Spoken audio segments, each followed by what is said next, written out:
Hi there, and welcome to Side Quest, the Authors and Dragons in-between podcast. When we're not adventuring, we are talking about life, man. Geek stuff in particular. So let's roll right into it. Today we've got Robert Bevan, Drew Hayes, and Rick Waltieri. Say hello, guys. Howdy, howdy. Hello. And of course, myself, Steve Weverill. Should probably introduce myself. We're going to start with a bonus section, and this is probably going to be a very quick one because, to be honest, I don't think we're the only people who didn't give as much of a fuck about E3 this year. Normally, it makes a lot more noise than it did, even though it had kind of like Keanu Reeves involved, and everyone loves Keanu Reeves at the minute. I mean, 2 minutes ago, Bevan pretty much summed up our entire thoughts when you explained what the bonus action was going to be. And Bevan, what did you say? What is E3? Yeah, that was. Yeah, and let me just say, I love Keanu Reeves just as much as the next person, but I'm not sticking a PlayStation controller up his ass. So as far as video games go, it has minimal impact. Weren't there some good Nintendo ones? I could have sworn I heard a few good Nintendo things. Well, that's the thing. Yeah, there's some good Nintendo news. Some very good Nintendo news for me. Possibly the best news. But I don't know. Should we work up to that and just like carry on talking about the things we don't give a fuck about? Well, the problem is I truly don't know anything else about E3 because I didn't give a fuck about it. Yeah, and I'm my only move. Yeah, I'm a PlayStation guy, and like Sony pretty much blew it off. So it was a great big I don't give a fuck. There wasn't a lot of new looking stuff. I think the game that Keanu Reeves was advertising was Cyberpunk 2077 or something. There's been some nice noises about that, but not as nice as Keanu Reeves. It's like so E3 that's a pretty is high like bar. A gaming convention or something. Gaming news convention. Like, all right. A bunch close. of trailers got together and threw themselves a party. Oh, all right. yeah, basically, it's where the kind of big news of the up and coming stuff comes from. I think there's been some whispered rumors about Xbox's next effort that no one really gives a shit about, and to say PlayStation were pretty kind of not involved. Oh wait, was there PS5 news? Because I am excited about the SSD switch hard drive because I started using computers with solid state drives and holy shit, Yeah, it is a goddamn. It's like when you go from having a dial-up modem to having DSL, and I'm sorry for everybody who that reference went over your heads. But it like truly, it's like that level of evolution to oh wow, I forgot that programs once upon a time you just clicked and they opened. I maybe a better example for our listeners is it's kind of like the difference between being at the bar at 3 a.m. you have $1 left and you're just trying to convince the guy to give you something for that $1 versus an open bar. That is a good analogy. I think a lot of our listeners will appreciate it. Be like, oh, now I get it.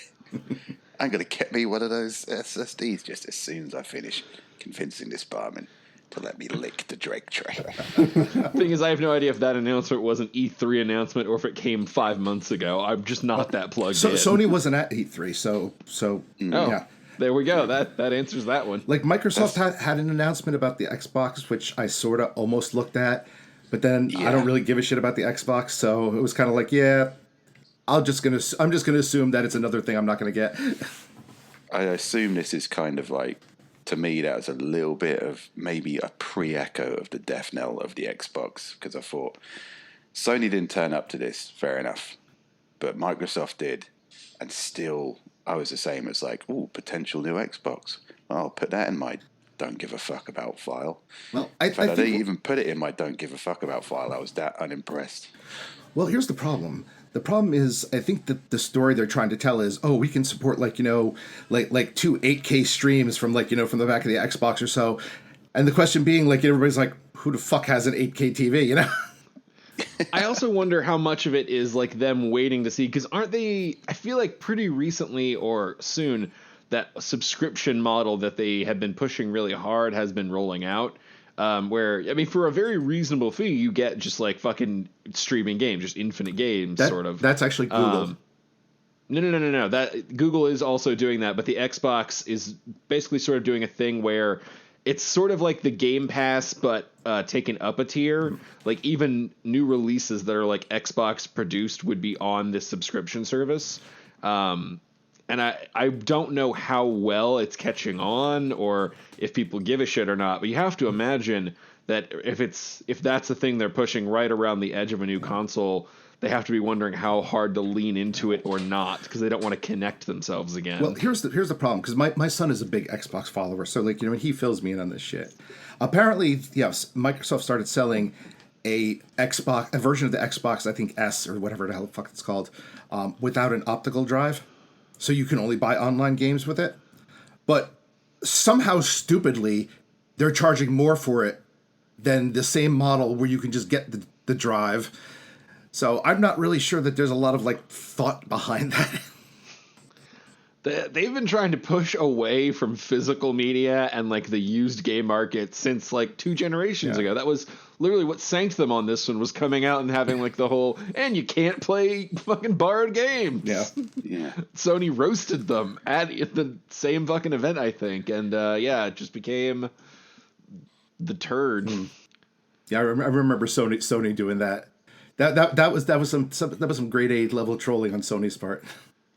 I mean, if someone hands you the fucking like knife to stab them with, and they're your competitor. Oh, you think you own this game just because you paid a shitload of money for it? No, we'll soon see about that, consumer, you prick. Maybe you haven't paid attention to how Microsoft Office gets sold nowadays. But that should probably kind of like, you to tell you something. The fact that we're talking about past E3s as interesting, and almost nothing of interest seemed to have come out of this one. Well, let's touch on the Nintendo stuff, because I swear there was good news. Yes, well, very good news for me and my fellow Breath of the Wild That addicts. was it. Breath of the Wild sequel. There's a new Luigi's Mansion game, which will be fun. There were some fun things they showed, but Breath of the Wild sequel, just a little taster of that, and it ain't going to be for a while. But there's a load of people like me out there thinking, wow, I can't wait to get the fuck out of reality for a solid 3 months and just, I don't know, pick mushrooms. I guess I spent a lot of time picking mushrooms and cooking stuff. That was a weird time, man, but I can't wait to get back there. I'm pretty excited for the next Pokemon game. I've never been a fan of Pokemon games, but is this the Sword and Shield one? Yeah. This is the one set in, I think it's modeled after England.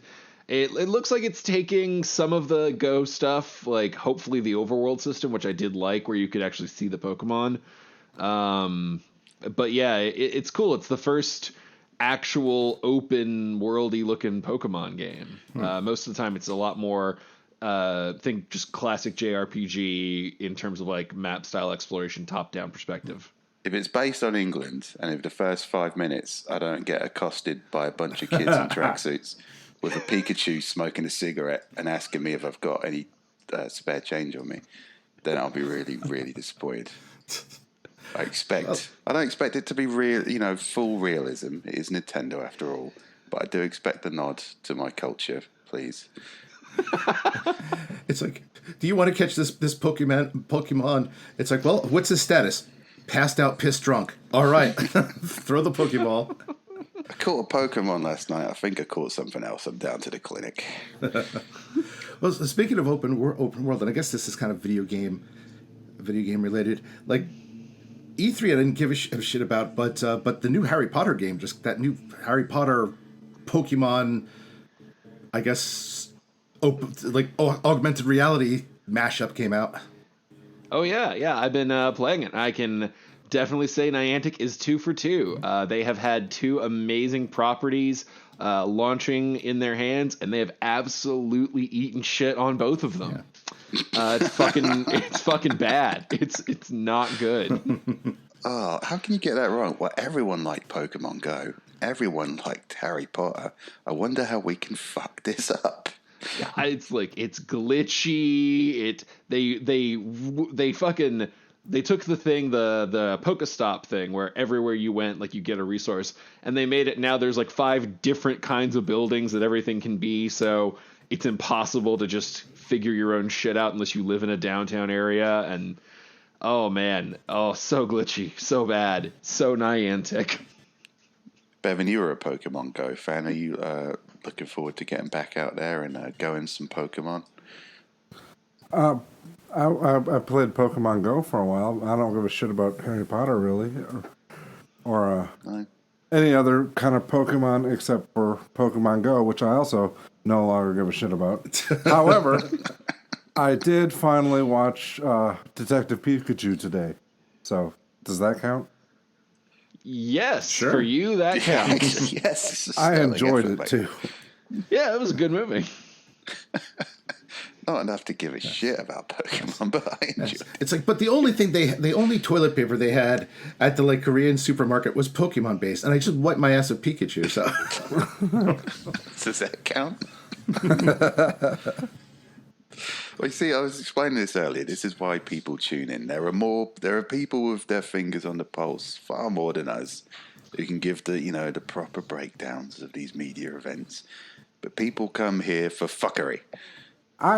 It's not that I don't give a shit about video games. I would love to have like a second or third me that can just like zone out on video games and shit. But I mean, I have Breath of the Wild. I feel guilty if I spend an extended period of time playing it. I feel I got to get back in the garage, get back to work. But yeah, play me some Mario Kart. yeah. I'll admit, I'm kind of the same. Like, after like a day of writing or so, and it's not even that like I don't have time to play a game because like my wife is out a lot of nights, like doing like her music stuff. But it's like I just have no desire to like put my brain to work. I just want to sit down and like put on like the most banal, thoughtless movie I can and just like let it soak into my eyeballs. That's about all I have left in me. Yeah. I'm also kind of in Bevan's camp. Like, if I play for like more than an hour at a time, I like start to feel guilty. Like, I'm an adult. Shouldn't I be doing something better with my time? Even if I don't really have something like pressing, I'm just like, fuck. Well, that's kind of why I like Breath of the Wild. There was no pressing pressure for me to do anything. It's kind of like, well, you can save a princess, or you can just walk in that direction, see what happens. And that's what I did. I just pick it up every, now and then.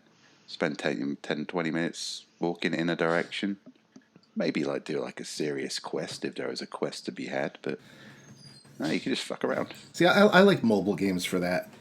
Like I have this Pacific Rim puzzle game on my computer or on my phone. I can turn it on, I can play for 5 minutes, and then I'm done and I can get back to like my shit. Versus like the stuff I like to play on like, a console, you can't sit down and play 5 minutes of Skyrim. Well, you can, but you probably have no soul if you do. I mean, I clocked up a lot of hours in this kind of dipping out thing, and by the time I got into it, and I was thinking, that princess is definitely dead by now. So I'll harass this horse or whatever it was I was doing at the time. Oh, how hilarious would that be if there was actually like they actually put like a realistic time element. By the time you actually make it to like the princess, like 6 months later, she's long since starved to death and been eaten by rats. Yeah, but check out this wicked armor I made. That's what I want. I want a game with like consequences, and not just consequences you lose. As long as like consequences, like, oh wow, I guess maybe I shouldn't have just locked the dog up in my house and left for 6 months. Fable 2 had some influence of that. Like, you could get married, but if you like stayed away too long, your spouse would be like, all right, screw you, asshole. Just imagine you probably say, "Oh, Pikachu, I choose you," and this like tiny skeleton just flops out of the book. Oh, you got to feed them. Oh man, nobody said I was supposed to feed them, and then these Pokemon people, it's a living being, mate. What did you expect? I think the closest game to that is probably like The Sims, like which is pretty much the like a lot of people just use as a torture simulator. That's what we want, E3. Torture simulators. Get on it. Come on. Weirdly, that was one announcement at E3 I think that I was excited about and am already playing is Sims 4 Island Adventure, which is the new expansion where they have like a big tropical locale, and I've been making like a fun hobby of building book casts in The Sims. And so I started making the Pairs and Perils cast this weekend. That's been a fun like way to turn off my brain. And then I locked him in a house with no exits and made him fight over the lone pizza. Then the murders started. This is how Drew plots his books. So Oh no, they're on to me. Cheese it. Yeah, I think things I'm excited about. Obviously, Breath of the Wild. That's not going to be for a while. The Final Fantasy VII remake. Okay. So, I was kind of excited about that until they've tarted up the combat system to like be more in line with modern expectations. But I thought Final Fantasy VII's combat system was great. It was really addictive. yeah, That's the last one I played. Yeah. Yeah. I'm okay with moving away from the old turn-based. I'm not fighting them on that. we're kind of split here because my wife liked the old turn-based because I think the last one she liked was 10. But like the new like combat-based, she's not very. She doesn't particularly like. She just like winds up handing like the controller to me. I don't like being rushed. I like my turn-based combat. I like to, just let them get on with it. They're like, what do I do, boss? Every turn. It makes me feel important. Yeah. And I like taking my time and thinking about it, which is like the opposite of what you do in combat. But Yeah. Or it's one of those. Hey, it's my turn. I'm gonna go take a shit and I'll come back in 15 minutes. I want that to be like an option you select, and there's no negative consequences. Your character is just like, all right, my guy's got to take a shit. And they sit and they all play cards for like 10 minutes while you're gone. That would actually be really cool. He's hoping to include that in the remake. Another thing I'm excited about, the new Doom game, the sequel to the remake. Did anyone play the remake of Doom? no. I'll tell you what, if you just, again, this is great for just dipping in and out of, because it's kind of, you walk for 5 minutes, then just have a heated battle where you shove rockets into things' faces and explode them with chainsaws, and then it's just over in about 5 minutes. Yeah. And it's just that, it's rinse and repeat, but it's enormously entertaining and gratifying. And even the online mode is kind of, there's always going to be better players in here, but you can still just be a punk with a rocket launcher and no sense of perspective and have a good time. So See, I love first-person shooters, but I actually haven't seen one in a while. I was never really into Doom. Like I've been hoping for something like another, I don't know, BioShock or something like that, but I haven't seen anything in well over a year that I actually have any interest in playing. Well, I always loved the attitude and the atmosphere of Doom, and it wasn't something that lent itself to the kind of the evolution of first-person shooters when they became a bit more complex and they became a bit more involved. But the remake kind of said, "Oh, we've got all these complex, involved shooters with great storylines and really like good cinematics and stuff. Fuck it, let's just give them a chainsaw and let them have some fun." And I appreciate it. It was a great return to form, very stylistic, very atmospheric. Had that attitude, had the nice gutsy weapons you get and the kind of iconic bad guys. I really enjoyed it. I'm looking forward to the sequel to that. Maybe I'll check it out.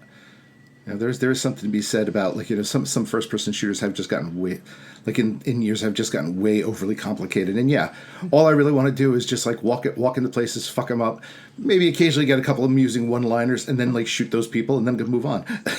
Oh yeah, you definitely should play their new Doom. That's 100%. It's all it is. It doesn't even have the one-liners. His silence speaks volumes. But it does have theatrical, over-the-top ways you murder the shit out of them to get extra health. Yeah, actions speak louder than the words in this case. Very much so. All right. Maybe I'll give it a try, because I know the Doom before that kind of turned me off, because it was I was reading something and basically it sounded like it was just going down that route of overly complex of all right, you got to walk down, you got to turn around every 5 minutes because there's something coming up behind you. I was like, no, it's right, they've 180 on that, mate. They've kind of so you're the Doomslayer, and by the time they've even finished saying that, you've already murdered your first monster, and you're just shut up. I'm going to doomslay. That's apparently what I am. Well, you heard it here first, listeners. Watch the Authors and Dragons Twitch account for Rick streaming Doom for the first time. I predict general joy. Yeah, and I think that's all I'm really excited for. Drew, you're excited for the new Pokemon game, obviously, but And I'm with you on the Breath of the Wild camp, but I don't know how long it's going to be until we get that one. yeah, it was only a taster, wasn't it? It's going to be a while, I reckon. Oh, I heard, I don't know if this was E3 announced, but I saw an announcement recently that they're making a new Shantae game, which is the platformer Half Genie series by Way Forward. And I really like those. They're light, they're fun, there's a good little RPG element to it, so I'm pretty excited for that, and apparently that one is going to be 2019. It's been a little while since the last installment of that, hasn't it? Or am I just 2016, yeah. Yeah. It's been a few years. Didn't we say at the beginning we'll probably be on this for about a minute?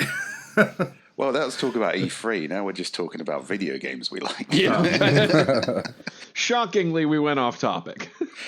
The person who gave the most succinct summary on our feelings on the E3 event was definitely Bevan. So 100%. You're welcome.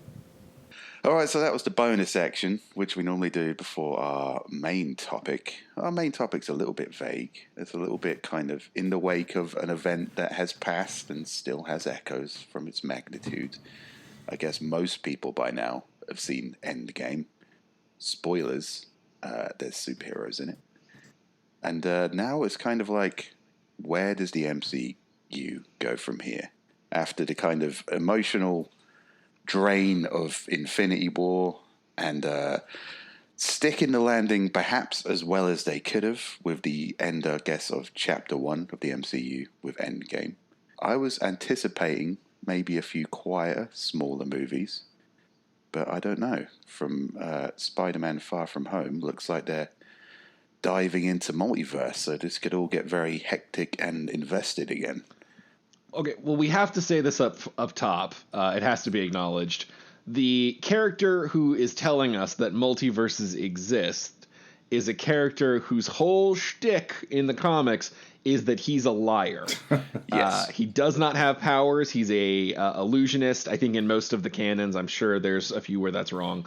But he's a special effects guy. He's an illusionist. He can never do the things he appears to do. So up top for all our nerd fans out there, yes, we know it might not actually be the multiverse. My favorite version of Mysterio was in the late 90s Spider-Man video game where you fight him as a boss, and he did that thing that they do in old beat-em-ups where his health bar fills up, then fills up with another color, then fills up and you think, oh shit, I'm fighting a mega boss. But then you just run up and punch him and he dies because he's just full of shit. So, yeah. But so I always prefer. I know in the comics right now, Mysterio is kind of this. Well, I say right now, I'm talking about back when I read comics, which is a few years ago. It's kind of amped up magician type. But my favorite version of him has always been ex special effects artist who just tricks people into thinking he has powers, which I always thought was a very cool shtick. So I don't know where to think this is going to land. Would Mysterio be something as so powerful as to fool Nick Fury? I don't know. Is Marvel going to go for a nice little quiet Spider-Man one-shot story, or are they going to start a machine rolling on something massive?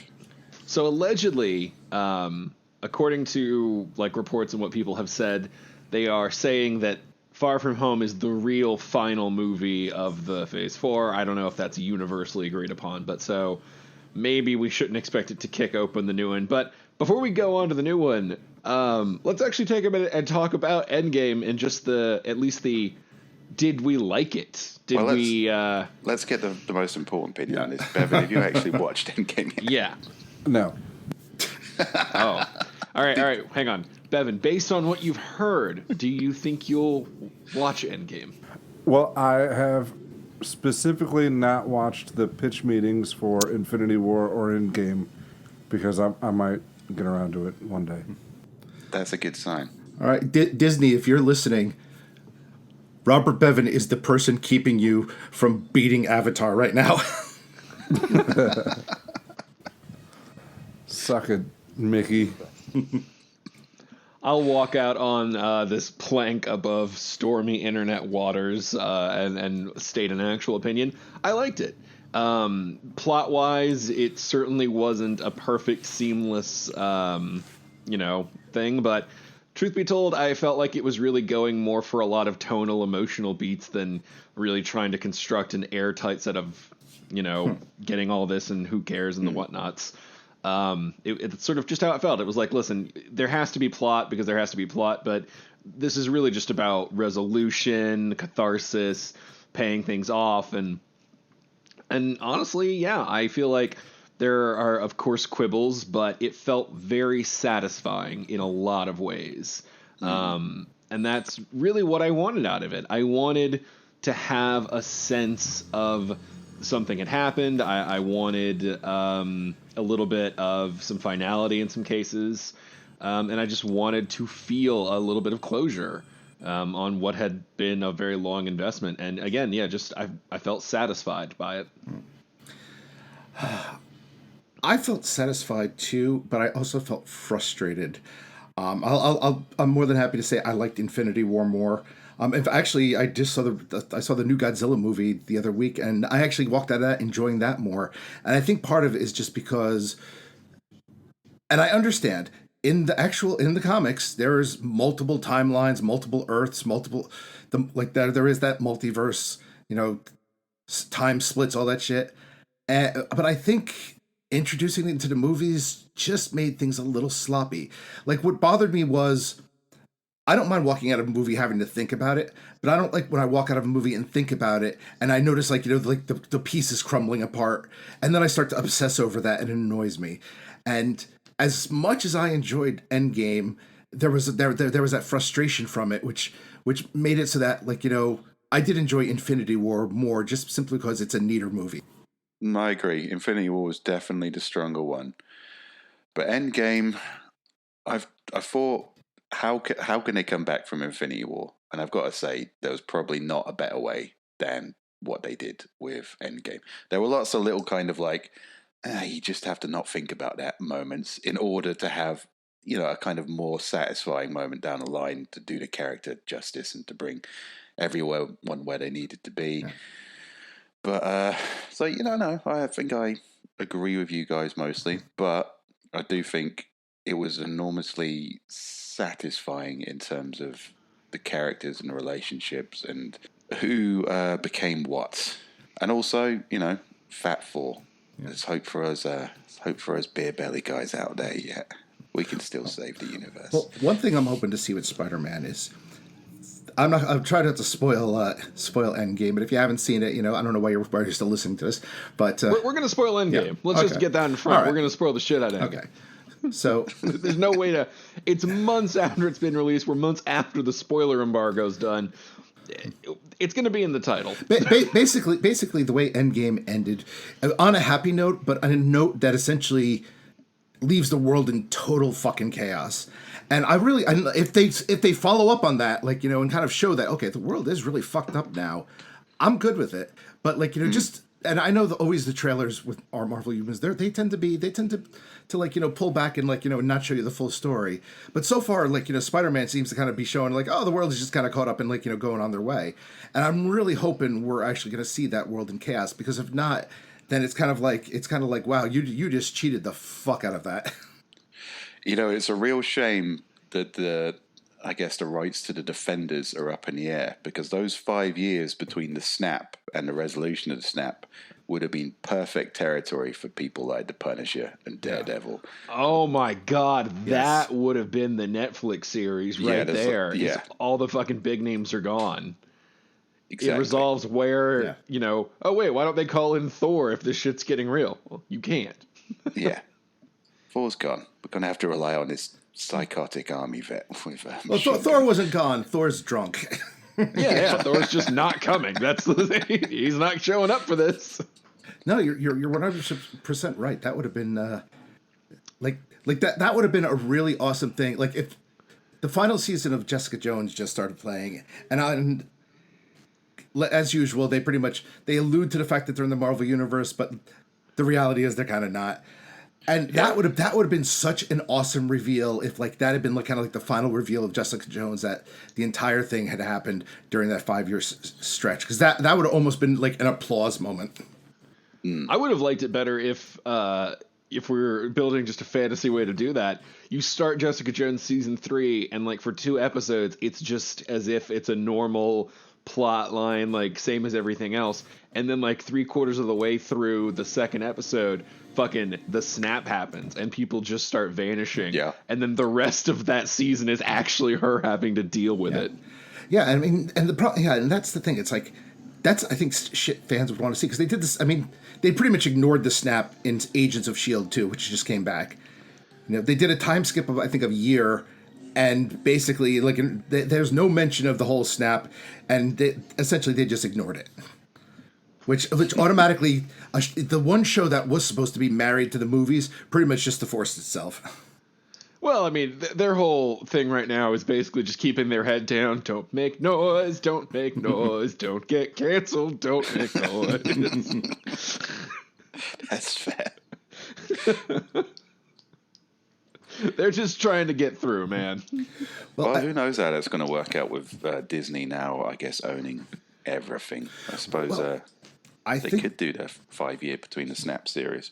Well, I think one positive, and it's not a positive for the fans, but I think it's a positive for Marvel, is that the X universe had a chance to go out on a bang, and apparently I haven't seen it, but from everything I've heard, Dark Phoenix just completely shit the bed.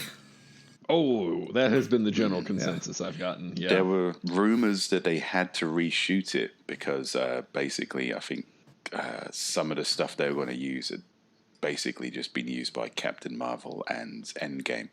So they had to entirely rethink their last act. So apparently the whole thing's been cut to pieces, which never bodes well for a movie. No.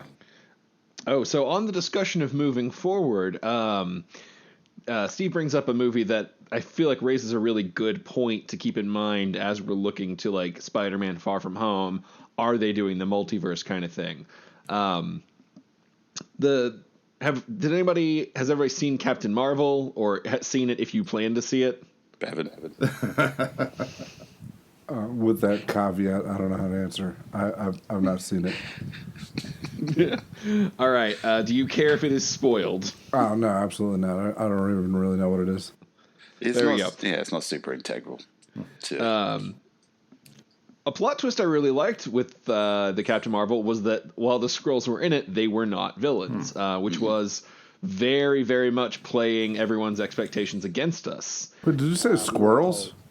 Skrulls. All right, never mind. But here's the kicker, Bevan. A Skrull can look like a squirrel if they wanted to. Okay. I do want to do like a parody of Skrulls now, where it's just a species of shape-shifting squirrels. Yeah, but they got the cat in the movie, and they pretty much already parodied that themselves. The squirrels. the squirrels. The squirrel. That could be a good lead into Squirrel Girl. Gotta make them superhero bucks, man. Don't laugh it off just yet. We can pull this off. We could make that money. So I liked that they, while the Skrulls were in it, they were not actually the villains, and so but it also is very much okay. They know the lore. They know we know the lore. So we have to keep in mind that every expectation is being built with like they have that Mysterio out very clearly in mind. So it's truly like I don't know if they're genuinely teasing a multiverse or just like setting us up for a big old fucking swerve.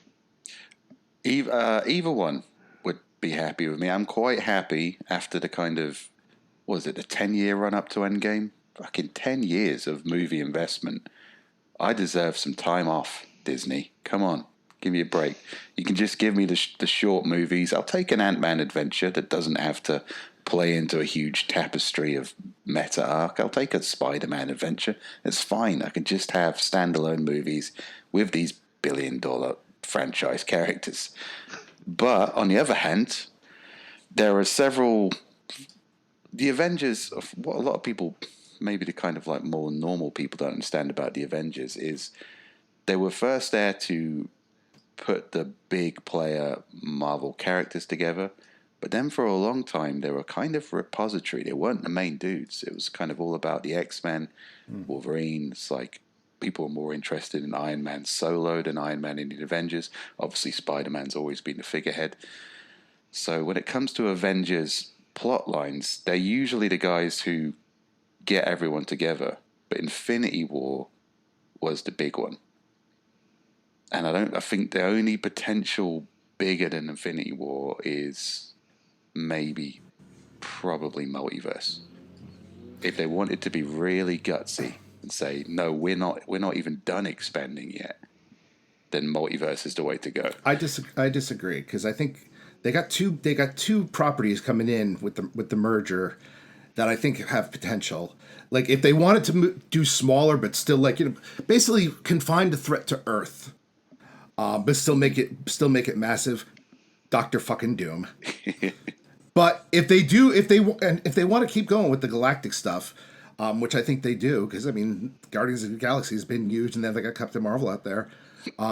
If you want a bigger threat than Thanos, now they have access to Galactus, and they could essentially make it so that almost like a war of like these gods, and almost like the Avengers are just bugs. That has been a problem for the Marvel movies in general, is that the big, solid Marvel bad guys are usually X-Men or Fantastic Four. Like, Avengers don't really have... Thor's got Loki, but Loki's kind of his own thing. But when it comes Loki got too popular. Yeah. He had to spin off, and like now he's going to anchor a series. He's too pretty. Yeah, he was too good of a villain. Yeah, Well, I got that from Endgame, because they did all the time travel shenanigans, and they had the Jesus Christ, I'm gonna have to hand in my nerd card. What's it called again? The Cube, Tesseract. The Tesseract, that's the one. And they gave that to him, and he disappeared. So I'm thinking that was the Reality Stone, right? So now there's kind of like an alternate timeline. No, that was Space Stone. Space Stone. But remember, timeline, wibbly wobbly, timey wimey. Yeah. He started his own little thing. I'm sure, like, because Tom Hiddleston is anchoring a series on the new Disney streaming platform. Like, there's going to be a Loki show, and I guess it's going to be just Loki hopping through space and time, probably. Yeah, I mean, current redeemed Loki is definitely dead, but Loki who stole the Space Stone, I guess, is still at large and unredeemed. Yeah. So that'll be interesting. But I don't know if Galactus would be the right way to go, because I don't think making a villain bigger makes them more intriguing. I think making a villain better, like they did with Thanos, like layering on all the layers of like, listen, he's a fucking psychopath, but he's a dude who believes in what he's doing. Well, that's the thing. In the comics, like, they've done that in the comics with Galactus. I won't say they've humanized him, because essentially he's like this omnipotent being, but Galactus is more like a force of nature in the comics than a bad guy. So that can easily be played up, and then you have like his heralds like Silver Surfer and stuff. So I think I'm just saying in terms of cinematic scope, if they want to go bigger. I don't mean in terms of like, okay, let's just have this omnipotent bad guy that we can't like relate to. There was a really neat Fantastic Four story arc where Johnny Storm became the Herald of Galactus, and he learnt the ability to communicate with all life. So he thought, I'm the Herald of Galactus, so I can do some good here. I can make it so he just eats, like non-sentient species. But because he was able to communicate with all life, he learned that all species were sentience and had valued their own life. So he was like, this is a bit trickier than it looks then. So there are some ways to go with Galactus that would, be quite deep and interesting. Or fuck it, they can redo. I think what was like an awesome. I won't say arc, but I think it was just a single comic. Deadpool, Herald of Galactus. Deadpool kills the Marvel Universe. They're in a position they can do that now, can they? That would be an interesting sell on their $1 billion property. Just kill them all. They make a shitload of money. I tell you though, a Halloween feature, I would love that one. I am kind of hopeful for Spider-Man Far From Home, to touch on the point you raised, Rick, about hoping they dig into the post-snap thing, because that really does feel like the right context to do it in, because Peter Parker's story is very small, very contained. We know who the supporting characters are. We know his boy Ned is with him. We know MJ made it through on the other side of the post-snap. So like that's a really great way to explore this post-snap world, is we've got 3 different reference points that we're already familiar with. It's small, it's contained. and the tone is variable enough that you could do it without getting too bogged down. And dear God, they have to have at least one of Peter's friends who wasn't snapped away. Maybe maybe somebody who's like he was friends with, but now is like is one of his teachers or something, and it's just really fucking weird. That's a quick 5-year turnaround from high school students. Well, they're gifted students. Or fine, he's a fucking janitor, okay? Actually, you know who I would love to see get post-snapped up? Flash. Because Flash wasn't very intimidating in this one. Like, they made him, like, more rich bully than physical bully. But if Flash is suddenly 5 years older than Peter, then that creates a situation where Peter has to pretend to take the old beatings more. Flash is just a fully grown man who hates 5 years older in college, just picking on a 16-year-old. He's embraced his inner pedophile and set his eyes on Peter. Just still a piece of shit. Flash, you're a college-aged rich boy genius. What are you going to do with your time? I'm going to go back to high school and kick Peter Parker's ass. He's back from the dead, and I'm going to send him around again. I've been saving up 5 years of beatings for you, boy. Oh, my goodness. So we've been talking for a little while, and we're going to keep going. But we also came up with an idea before everyone was on the call that we're going to do right now, and we're going to give Bevan a chance to contribute and weigh in a little bit. Well, I don't know what the fuck any of you guys are talking about, but all right. That's fantastic. So, have you seen any of the MCU movies? Just as a point on this. All right. Now I'm gonna feel like the asshole. I mean, like. Oh no, it's fine. Does It's Spider-Man the less the better count for this. as MCU, or I know there's The new one? I know there's Marvel and there's MCU and there's separate things. So, fuck all of you. But like, all right, just I've seen Tobey Maguire's Spider-Man 1 and 2.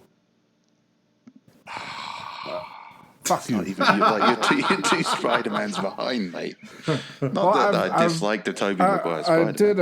I saw the next guy's Spider-Man. I don't even know his name. And Big hair. Guy. yeah, I didn't enjoy that at all.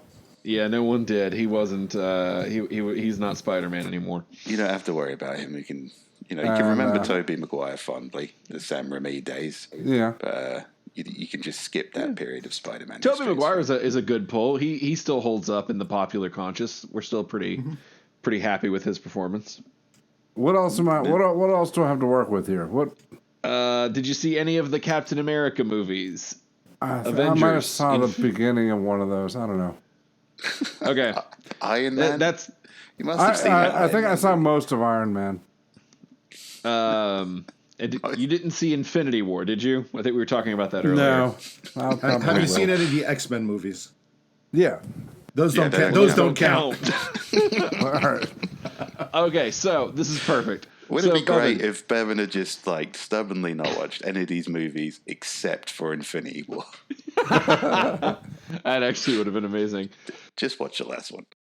Based entirely on what you know from listening to people talk about the MCU, we wanted to hear what you think the MCU general story is. Oh, slow down. I've seen Guardians of the Galaxy 1 and 2. Hey, there you go. There's one. All right. 1 and 2. Oh, 1 and 2. Okay. I enjoy those. If there's another one, I'll watch that. Ooh, I think away. the next one might have Thor in it. We're all hoping. Do you know what? Right. Do you know who 4 is, Bevan? Yes. I don't think mean it's from- exclusive to MCU. Do you mean from Viking mythology or from the movies? Well, I mean, it's essentially the same guy, right? Supposed to be, right? No? There's some differences. Well, of course, but I mean, it's based on. Yeah, Right? generally Based. speaking, yes. I saw Adventures in Babysitting. That's gonna be a real fucking puzzle box for a lot of our listeners. I mean, I know what you're talking about. in which wasn't Thor played by the same guy who did Kingpin? Was he? Yeah, I think so. Holy shit! The big- Lane the big Vincent, black guy? Vincent D'Onofrio. Oh. Now there's a connection. Oh, so yeah, Adventures in Babysitting, guys. Go check that obscure early 90s movie out. It's a pretty good one, as I remember. I've been learning through watching old movies, though. That does not always hold to be the truth. Yeah. Adventures in Babysitting. License What do to you Drive. think the Phase 1 MCU story is, just based on what you have heard other people say? All right, here I've never understood the phases. You said we're through Phase 4 now. Or Phase 1, yeah, just the saga, just where we are right now, all the Marvel movies that have come. What do you think the general story was? Basically, from Iron Man to now. Yeah. Yeah, a bunch of superheroes got together, and then a big guy named Thanos put on a glove and snapped his fingers, and a bunch of people died, and there we go. How far off am I on this? No, you're 100% accurate so Okay. far. Yeah, you're hitting some beats there, man. That's pretty much all I got. How do the Guardians fit in? What? How do the Guardians fit into the Well, story? they found one of the first. They found that Infinity Stone or whatever, and that was Yes. one of the things on the glove, right? It was on the glove. All right, there you go. Definitely on the glove. I'm Yep. all caught up. He's You're got not it. wrong. I thought there was going to be more wildness and vamping on that, but no, it turns out I'm Bevan built sorry. it. No, I like it. It's like we spent like so long like talking about how long these things are, and you've definitely just gotten it in the span of hearsay.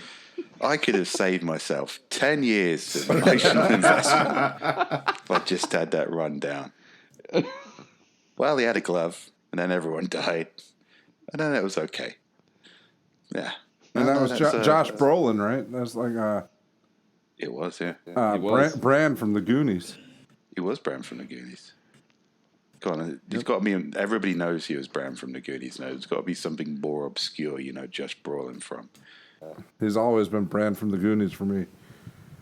Even with like his 16 fucking chins or whatever he's got. Just one chin that got put through a deli slicer. It happens. He's just got a weird shaped chin. I don't think those are all individual chins. Why would anyone evolve in except for fat humans, I guess they've evolved more chins. I know I have.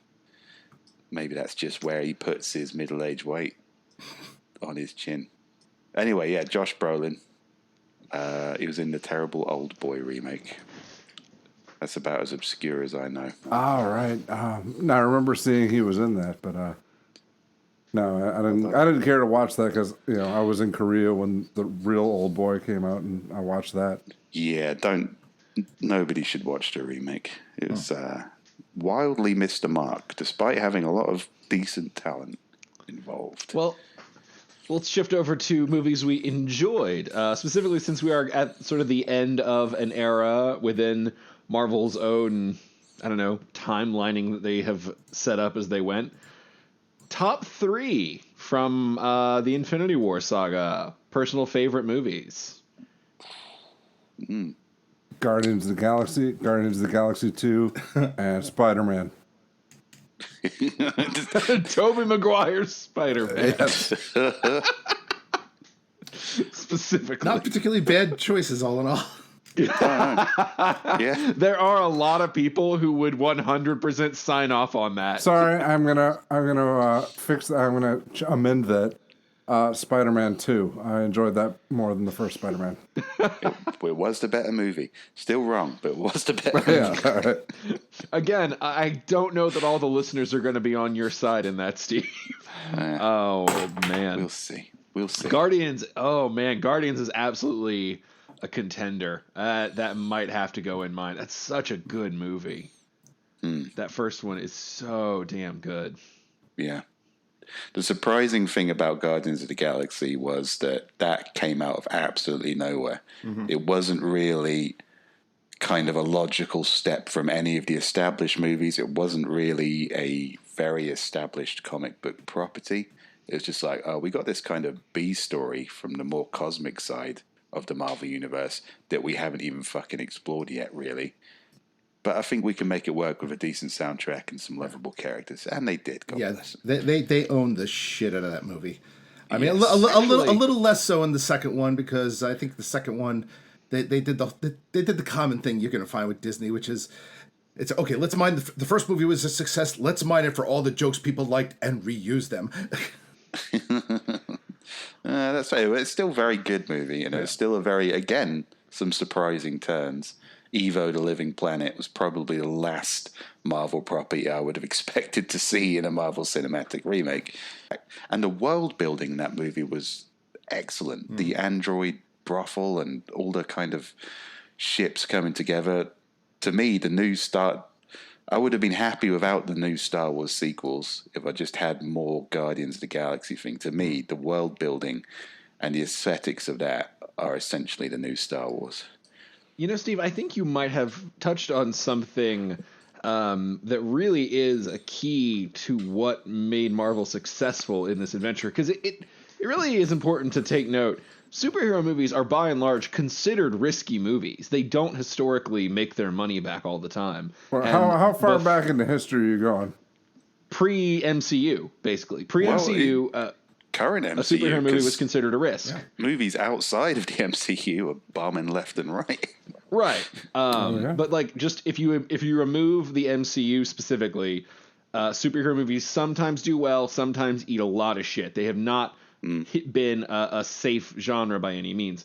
So it is really interesting that they've managed to make this happen. And part of it, I think, truly might be, so for anybody who doesn't already know this Marvel history tidbit somehow, the reason the MCU launched with the heroes it did is because Marvel didn't own the movie rights to all of their considered at the time more popular characters. For example, Fantastic Four, fucking X-Men, obviously. Like they'd all been licensed off because Marvel went through some financial shit in like the 90s, blah, blah, blah, blah, blah. Also, apparently Stan Lee had a reputation for basically, he'd give you the rights to the character for like a handshake deal, apparently. Nice. So because they had to start from this sort of point where none of their more popular characters that people really cared about were available, they had to start with the B teams. And I feel like it kind of might have been to their advantage long term, because just like when we talked about Fantastic Four, Rick immediately brought up things like, Galactus, Doctor Doom, all of these, big expectations because they have these big, rich comic lores and a lot of things that people want and expect from them.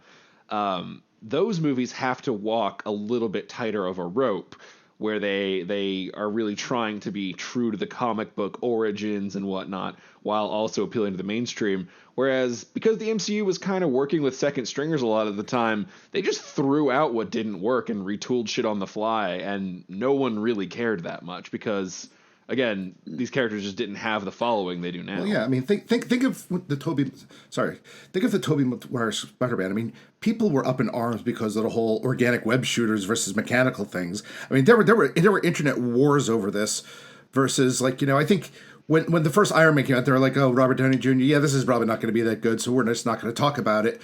But you're right. I think you're right, Drew. That probably worked to their advantage. I mean, I've been the same all the way through. It's like, oh, well, they pulled off Iron Man. And that was kind of like that was unexpected. They brought Iron Man into the normie consciousness. It's like, there's no way they're going to do it for Captain America. He's too cheesy.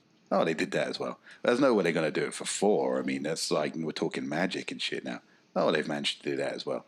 They've really kind of very carefully built this kind of house of superhero cards. Very carefully and very effectively. And very wisely, considering nobody knew who the fuck Chris Hemsworth or Tom Hiddleston were when they were cast. So they got them all cheap. Yeah, I mean, they did. They scooped up people who, I mean, it's crazy to think now, but Chris Evans, when he signed Captain America, he was known as the shitty Johnny Storm, like the Human Torch from the movie that had fairly recently just been, oh God, what a fucking bomb that was. Well, Chris Pratt, like some soap opera dude. He'll be fine as this throwaway character nobody gives a shit about. oh, now he's an important linchpin in this massive billion-dollar franchise.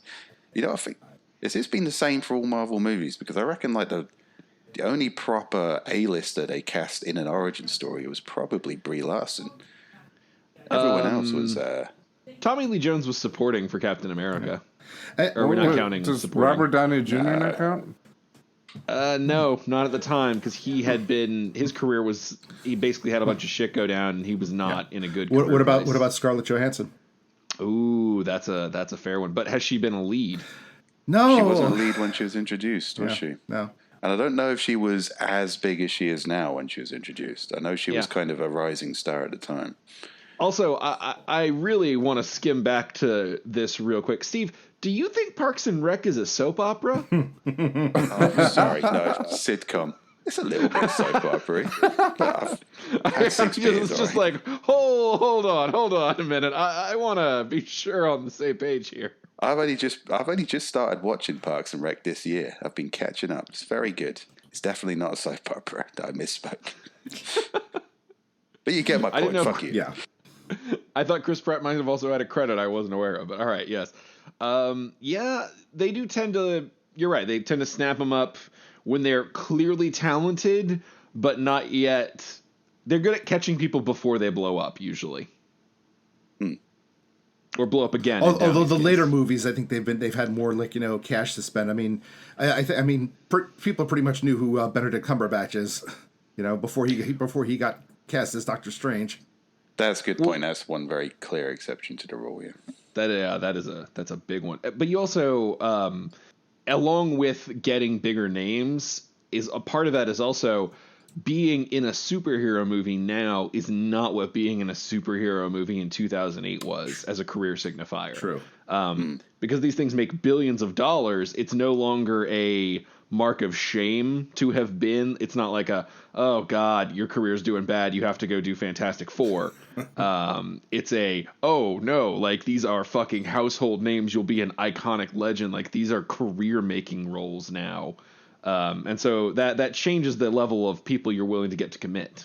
The Benedict Cumberbatch, I guess, is a great example of that. I think he was mostly doing British things and theatre things and interesting things. And then they were like, we want you to come and be a space wizard. Yep, on it. Well, he blew up years ago because of Sherlock. Yeah, but even that was kind of British TV series, kind of a little bit of prestige to it. Not like children action figure, man. But Fair enough. But yeah, no, I think by that time in the MCU, you're right, they could sort of get anyone they wanted. And it was well cast. Yeah, I mean, later movies, they get the cameo amount does step up. I mean, getting Kirk Douglas as Ego, Sylvester Stallone to be a Ravager. Kurt Russell, sorry. Kurt Douglas, different character, still in the MCU. No, Michael Douglas is in the MCU. Michael Douglas, god damn it. Oh my god. My brain is melting apart under all of this. Just some guy in the back of all this shit. Some guy in the background screaming, "I am Spartacus." So many celebrities. So much to keep straight, and none of this matters at all. But at the same time, you're right. They've been able to do that, but they also have been continuing that formula of let's grab people for A-list, parts who maybe aren't A-listers. I mean, look at Tom Holland for Spider-Man. Oh yeah, or Chadwick Boseman for Black Panther. Yeah, is Chadwick Boseman British? Are you guys just like poaching all of our people, or? I don't think he is. No, I truly do not know. Spider-Man is. Have you been approached, Steve? Not yet. I'm a little bit gutted, actually, to be honest. I mean, they've got a fat superhero now, so. Cast yourself in the MCU. Here we go. This is going to be a fun one. The conditions are you're you. So you could have 2 months to prepare. So you could do a little bit of weight shifting. You're going to have enough MCU money to get a personal trainer, but you still have to play you physically. So you can be any character you want. You just have to sell your body and your personality and in that movie. The Absorbing Man. He's basically he's a bold, big guy. I'd have to kind of, I've got 2 months to prepare. I think I'd have to pull what's his face? Guy who played Batman, also British. Christian Bale. Christian Bale to get in shape with it. But yeah, he's bold. He's fairly straightforward and simple. I could pull it off. I'm thinking there's so many characters who are pretty much just entirely CGI. Give me one of them. That's cheating, Rick. I want Rick's face to show up on MODOK's body. I could definitely do MODOK. That's a lot of sitting down as well. Shit, you could beat me to it. I think because he always wears like a big old muscle suit and I've got the height going for me, I feel like I might be able to pull off Booster Gold. And Booster Gold is DC, dumbass. Oh shit, you're right. Boy, I am fucking out of it today. Together, I am eating shit left and right. I've been pausing because I'm like, oh shit, is this like Marvel or MCU? I don't know. Yeah. I'm just dumb and okay with it. I'll make mistakes. I'm at peace with it. Just making this more difficult for Bevan. Yeah. Although, to be fair, how long are those going to be separate properties? Ooh. Disney just buys everything. It's Captain America and Dora the Explorer teaming up at last. Yeah. Oh, God. Yeah, MCU, who hasn't been... It's actually harder. I don't know Marvel comics nearly as well as I know DC on the comic side. I don't know. I'd probably like, if you're just using me as me, maybe one of the Great Lakes Avengers, who are pretty much just essentially the loser characters who usually get lucky. I think there was an X-Men called, was he in a Great Lakes Avenger or an X-Men called Hindsight? And his special power was he always knew what to do in a situation after it had already happened. I think I could take that. Wasn't that a South Park character? Well, South Park, MCU, whatever. I'm available to hire. Oh, okay, Rick. I think if you did your Silas or Arrow of the Gods level of arrogance and got the right costuming, you could be a pretty good Otto Octavius.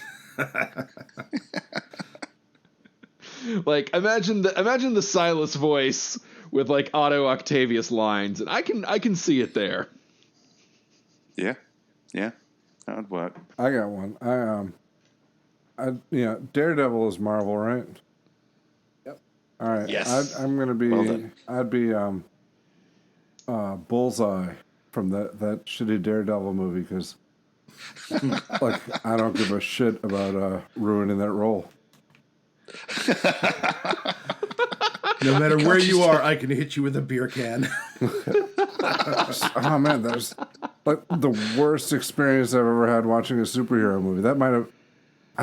I'm pretty sure I didn't care about them before then, but that made me think, oh man, do people really like this? Or is it just like peer pressure or something? Nobody likes this movie with Bullseye, the guy that can aim well. And I remember being disappointed with Daredevil because that was after Spider-Man, right? Yes. I don't know, but Yeah. it's like any. So Because Spider-Man kind of set. kicked off that round of superhero movies. We'd had X-Men and we'd had Spider-Man. And I think Daredevil was the first. Oh, superhero movies are making money. Let's shit something out. But it's like his primary antagonism was, you made me miss.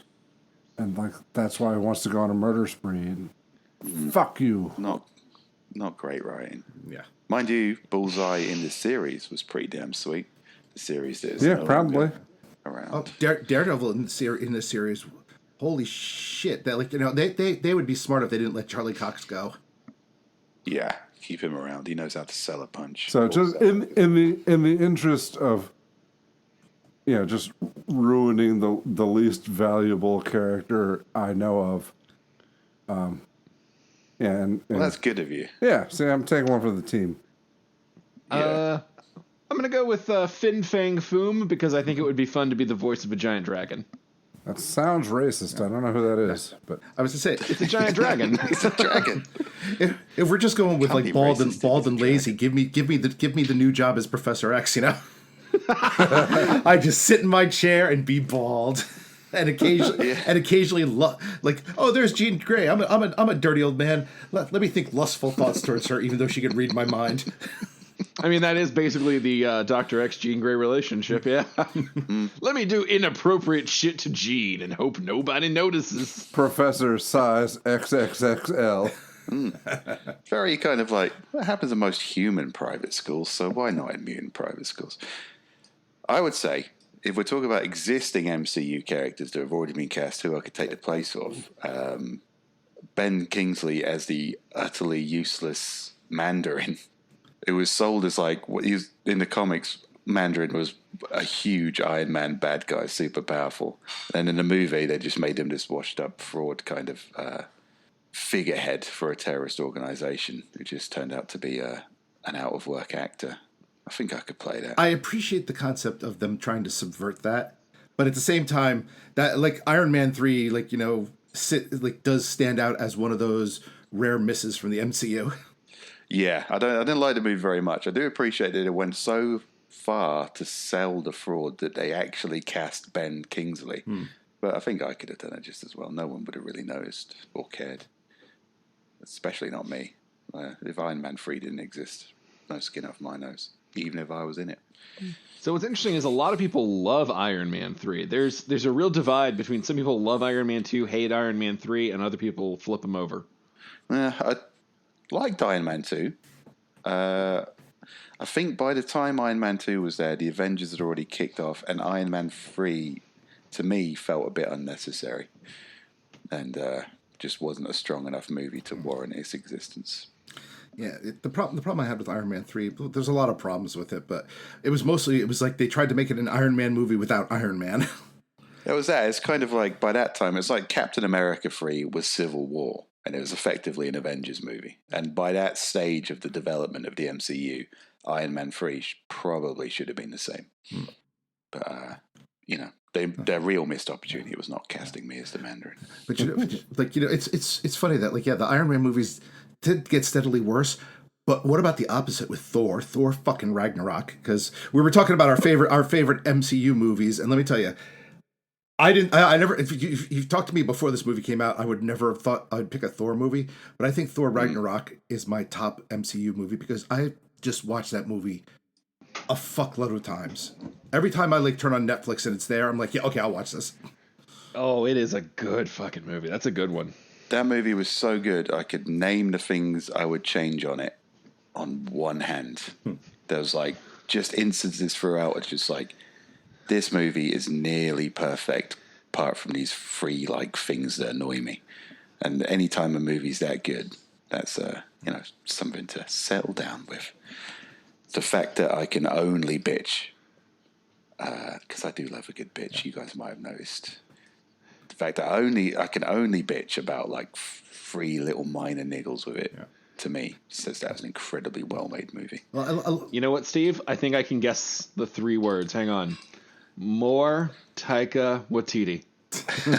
No, everything with him was fine. It was just, I don't know if it's just me getting old, but if, over-explaining a joke, I actually really love.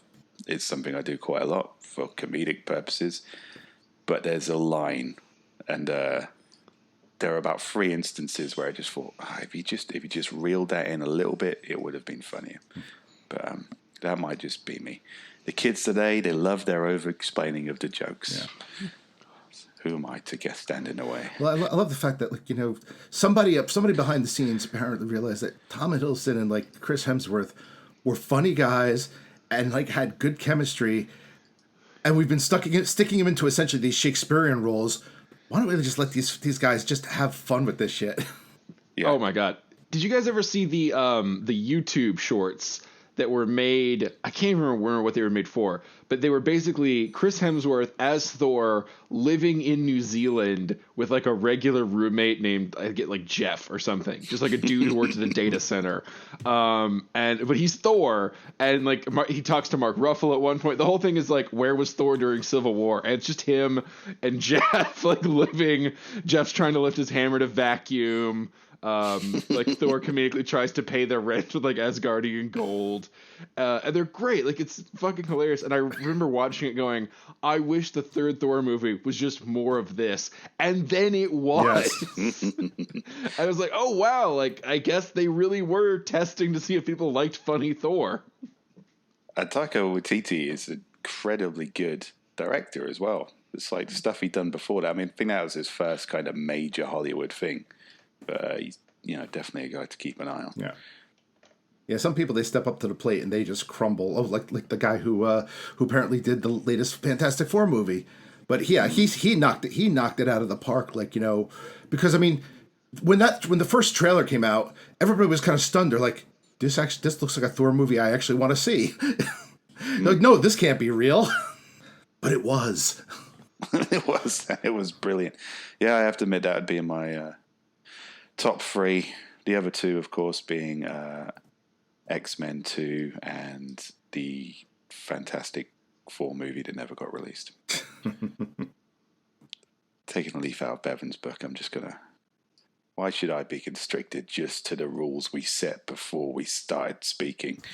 So, did you like any of the Fantastic Four movies? No, I mean the first one was Complete and utter garbage. Right. I fucking saw them. Oh God. And that's one. I just hate the story and the characters and everything about it. I don't think you can make a decent Fantastic Four movie. I really do think the first movie was as close as they got, and it was horribly miscast. They got that guy from the fucking popular soap opera, probably not a soap opera at the time, to be Doctor Doom. He was horribly miscast. Yeah, what was that show? Dead Like Me or something like that? He was on an HBO show. Nip Tuck, okay. Was that one. Actually, I think that was pretty close to a soap opera. And they got the other guy from that soap opera, probably not a soap opera, to be the Thing. You mean Homicide? Yeah. Or The Shield. The Shield, yeah. Yeah, this I know, but Kirk Douglas, fucking. They got Kirk Douglas to play Sue Storm, and that was inappropriately cast. But I do think it was kind of like, it was a paint by numbers, here's a superhero movie that should have been good for the kids, but it might have been a good stepping stone. They could have. The first one did good enough business to warrant a sequel. They could have pulled out a nosedive, but they didn't. They committed to that nosedive, and they kept on just ramming their nose into the earth until they reached the center of the earth, and there weren't any mole people there because the sequel was shit. That's how I remember it. Post Schumacher was a weird time for superhero movies. I actually just watched Batman Returns last night, and holy shit, that's a good movie. Batman Returns had some kind of like, it really embraced the camp, and it could have pulled out of the nosedive, but it chose not to. It chose to. Wait, no, Returns is a good one. See, I don't know. There's parts of Returns I like, but the fact that they went heavy camp with the Penguin, that strikes me as kind of like that nosedive that Steve's talking about. Oh, I don't know, man. I think it worked because it was like Burton before he started really misfiring. Danny DeVito showing why he's a decades-long fucking acting veteran. They had great actors just having great scenes together. And then they had penguins with missiles on their back, and I thought, and I was fine with it. I loved it because it's just like these amazing, like, God, like chewing the scenery, good actors, and then penguins with missiles. That's where it lost me. It's like I liked the clowns, I liked the little dog that caught the batarang, but this, I must have been like 14 at the time, 15. I thought, no, you're spiraling a bit, mate. You need to pull out of this nosedive. And I didn't get the opportunity to do that. I wish they had have. Catwoman was fucking awesome in that. Yes, that's true. Yeah, she was Michelle Pfeiffer. Yeah. Jesus, that woman can act and command a damn scene. Like, that's such a good movie. And I agree, like, it is weird, but at the same time, this was sort of when they were acknowledging that the idea of superheroes is also really fucking weird. Like, 'cause even Batman in that is really just kind of a guy driving around more than he is like a force of nature. And I don't know. I liked that it was ridiculous, but it's like, the whole fucking thing is ridiculous. There's a guy just like a bat.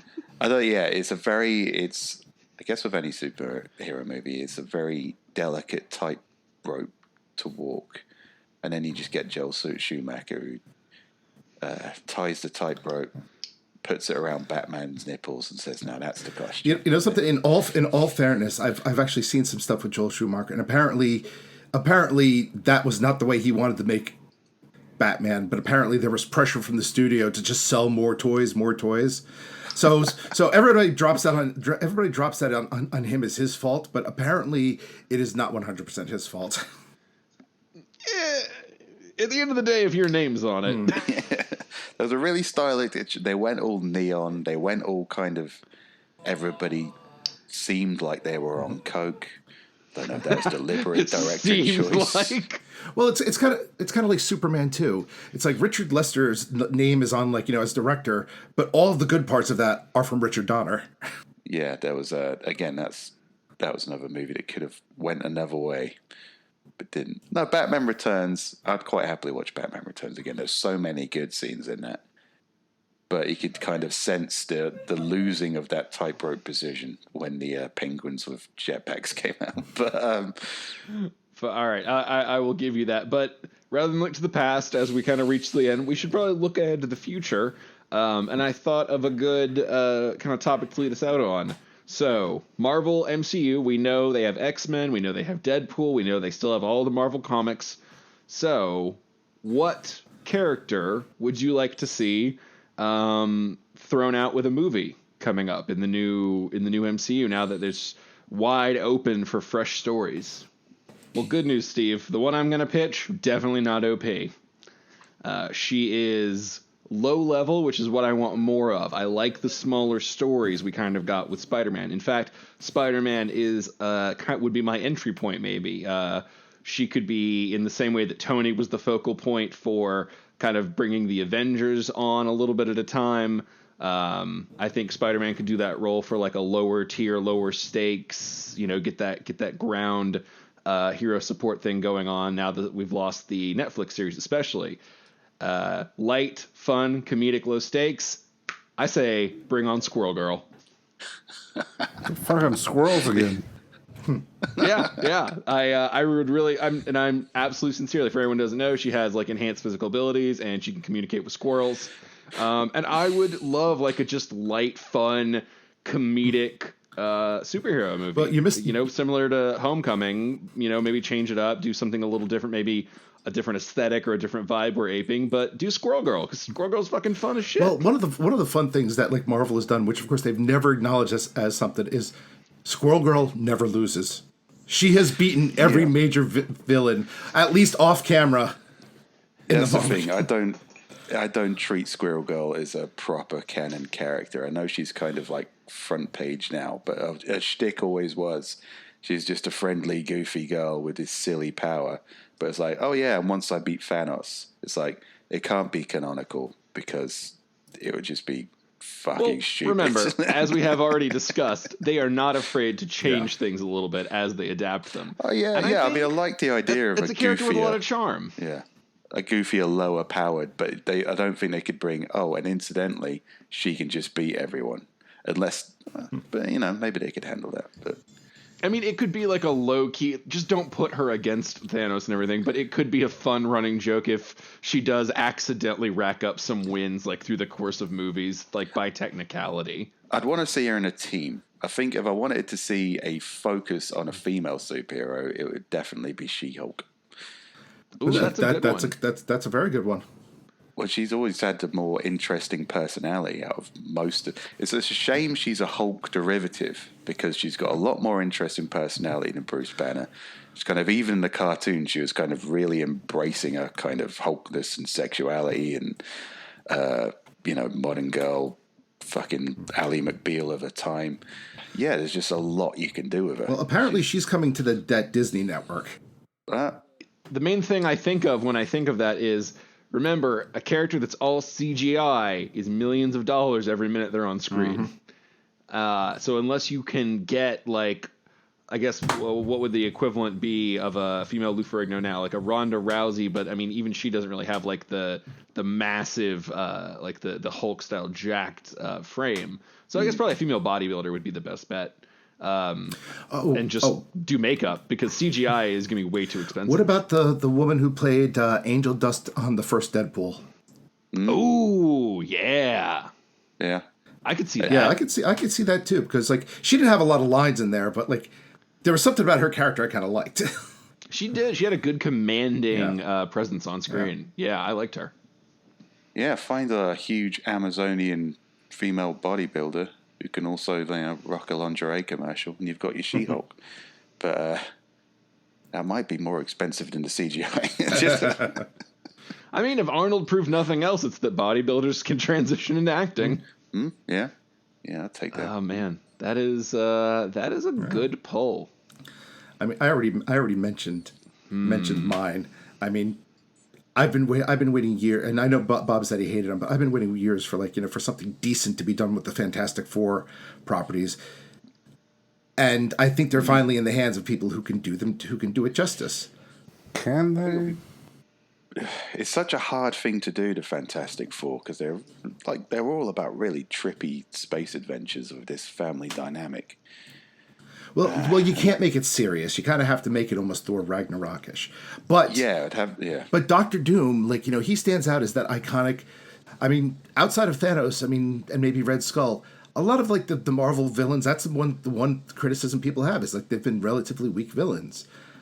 Yeah, this is a chance for them to bring in a strong personality villain who's not necessarily a CGI grimace. Yeah. Well, counterpoint to that, by bringing in Doctor Doom, they have to deal with a shitload of fanboy expectations that might not be meetable no matter what they do. So I don't know. They kind of keep playing with their back roster so much, it makes me wonder if it's a choice they're making by intent. Yeah, but introducing to the MCU that we know today, introducing just an iron-hard, ultimate Doctor Doom villain, it could be kind of a game changer for the entire kind of gravitas of the MCU. Doctor Doom would be powerful enough to be a central focal point to another phase of the MCU. It would be an interesting one. Part of me just worries, man, there've been so many bad Dooms. It's such a hard character to really cast. Okay. Jeremy Irons is still out there, though. So that was about to be my question. Who would you cast as Doom? Jeremy Irons. This discussion is over.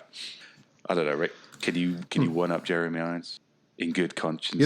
Since he's mostly in the armor, really all you need is somebody who has personality and voice. I was going to say maybe Max von Sydow. Is he still alive? I hope so, because I just cast him. He better be. I'm going to be so angry with his agent. If we need someone who can convey a shitload of acting through just voice, I'm going to go Hugo Weaving. Yeah, but I don't think they're going to get Hugo Weaving back, though. He apparently was not interested in coming back. I don't know, maybe for just a voice. Yeah, it's an easy gig. But I guess that is double dipping. Yeah. They do it. They've definitely done it. I mean, Hugo Weaving, I think, did the first Transformers as just a voice, and he was like, yeah, this is boring. I don't want to do it again. Yeah, fair enough. That is the problem with the really famous great ones. If he was still alive. Oh, now I'm blanking. Hans Gruber, Snape. Oh, Alan Rickman. Thank you. Yeah. Man. We would have to resurrect him. Yeah. I was actually thinking of someone who had passed as well. The Macho Man Randy Savage. Yeah, that's a different direction there. Yeah. Yes. Yeah. I mean, people would talk about that Victor Von Doom. And look at it this way. Would it be the worst Doom? If he was at least competent and kicked ass. I still reckon Tom Hardy, when it comes to being intimidating and weird voices, he's a guy who can punch far above his weight. I mean, solid one. Batman 3 and Venom weren't box office smashes, and they won't be long remembered. But Tom Hardy was certainly the best thing about both of them. I'm going to choose Perry the Platypus. He's Disney. He is Disney. He is Disney. I'm going to be honest with you. Of us all, Bevan probably has the best chance of that movie actually coming out. 'Cause I'm pretty sure that show still moves merch. Once more, Bevan beats us all. That's fair. Oh my goodness. All right. Do we have any final thoughts on the Marvel MCU? No. He didn't even have any first thoughts on the Marvel MCU. My thought is that is like moving into this next phase. I can't wait to see what they do, but at the same time, a part of me thinks that they've had such a good run that there's going to come a point where it's just going to take a nosedive. Yeah, you do. Part of you wonders, like, it has to run out of gas eventually, right? But they just keep making more money. I know, so that's the thing. If there's a downswing, we're not even at the end of the upswing yet. Yeah, they haven't. Every time I thought they'd fall at a hurdle, they haven't. You know, maybe I'm just a prick in this scenario, and I should leave them alone to get on with it. Stop hassling them. I mean, what they've done is truly, genuinely amazing. This is the sort of thing that was considered absolutely insane a decade ago. Well, it still isn't. No one else has been able to pull it off, and people have tried. It's truly, like, I feel like we just gloss over way too much that everyone's like, oh yeah, they're all the same. It's like, are you kidding me? Do you realize the fucking significance of a studio putting out 22 blockbuster movies that have made billions like each? And oh god, we are sort of spoiled for riches. It's insane that this even exists. That's what I thought about Endgame. I thought, yeah, there were some niggles with the plot there and the way they handled it, but this would have been fucking impossible. This would have been undreamed of 10 years ago. Yeah, I mean, let's be honest. I mean, for all the problems of Endgame, it ain't Suicide Squad. Yeah. I mean, I care so much less about the little plotting consistencies than I do about them hitting those big, strong moments and like knowing how to work the tone and the obvious, like they knew when to do fan service and when to do heart. And God, my crowd, like the crowd in my fucking theater lost their shit when Captain America picked up the hammer. And I was right there with him. I was part of that crowd. I think I've mentioned this before, but I'm from England. We don't make appreciative noises at movie screens. But when that happened, there was just a collective gasp. And it was satisfying. It was a satisfying moment. In America, there's cheers. In England, you get a silent, oh my. Yeah, like it's just that kind of moment that, like, after all the build and everything, as soon as it happens, in the core of your brain, it just goes, fuck yeah. And that's what you want. Like, if you can make an audience member or a reader or whatever have that reaction, that, oh, fuck yeah. Like, that's great. You did your job. That was worth my $8 of a ticket price right there. Yeah, and over the last 10 years, Marvel's managed to do a lot of oh, fuck yeah moments. Yeah, like they know how to tell a story, bring a resolution, create emotional catharsis. Yeah, they know how to make a good movie. I mean, I remember back at the original Avengers movie, and I never saw it coming, even though it should have been an obvious thing. Out of nowhere, we get a Hulk Thor fight, and my mind just like kind of blew at that. I was like, "Holy shit! They actually did it." They have pretty much just reached through the screen and jacked me off in the theater. Finally, the technology is there. Oh man, yeah, I've been pretty happy. I don't know what the future holds. I don't know how long the streak will continue, but man, the fact that they made a saga, a successful 20-plus movie-long interconnected saga that did financially and critically successful, regardless about what individual thoughts about individual movies might be, like demonstrably, this thing was successful for all parties involved. Yeah. And holy shit, man, that was wild. I can't believe that happened in our lifetime. Just a thing. I may not give too many shits about the specific property, but I am really excited that happened. Yeah. Something that was just fucking nerd shit a few years ago. You'd have to have a heart of stone not to recognize the sheer badassery of what's been pulled off of that. Even if it was just on a technical level. Yeah. Well, I'm more excited about it on a cultural level, even though I'm not not necessarily part of that culture. It's really exciting for me. Yeah. I still remember when Iron Man came out, and I'd been buying comic books at my local corner shop for a couple of years, and it was the first time the guy had struck up a conversation with me. Oh, I saw that movie. Yeah, I liked Iron Man. It's kind of it's a bit more realistic than the other superhero movies. So it's kind of moving into the normal people consciousness. And that was nice. Well, cheers to you, Marvel. Thanks for making this happen. You might become an evil corporate tyrant in the future, but, for right now, you made something pretty damn amazing, and cheers to you for it. I raised my drink, but you guys can't see this because this is a visual medium. It's not a visual medium. Oh, and in case you're wondering, Kevin Feige, Shingles is available. Yeah.